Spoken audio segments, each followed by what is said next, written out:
ताकद नाही. सावित्रीच्या लेखी आम्हाला रोखायची कोणाची ताकद नाही.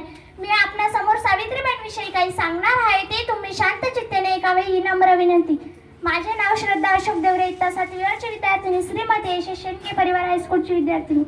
सावित्रीबाई शिकल्या हे बोलायला वाचायला खूप सोपं आहे हो, परंतु सावित्रीबाई ज्या परिस्थितीमध्ये शिकल्या हे सर्व ज्या परिस्थितीमध्ये केलं त्या परिस्थितीला तर आपण आढावा घेतला तर खऱ्या अर्थाने सावित्री म्हणजे कोण होती हे आपल्याला कळेल.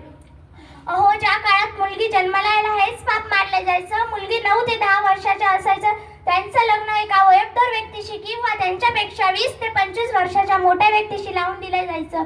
असा भयंकर काळ होता. त्या काळात महिलांना आपलं समजायला लागलं होतं. मुलगी म्हणून मी जन्मलो, काय पाप मी केले. आजच्या काळात मुलगी श्रेष्ठ का मानतात, तिला कनिष्ठ म्हणतात. मुलगा हा वंशाचा दिवा तर मुलगी ही दिवाची वात. लक्षात ठेवा, नाही पेटणार दिवा वाती विना, चालणार नाही जग मुलगी विना. शेवटी जाता जाता एवढेच म्हणते, शब्दांनाही खोडं पडावं असे काही माणसं असतात, शब्दांनाही खोडं पडावं असे काही माणसं असतात. आपलं भाग्य असतं जेव्हा ती माणसं आपली असतात. आपलं भाग्य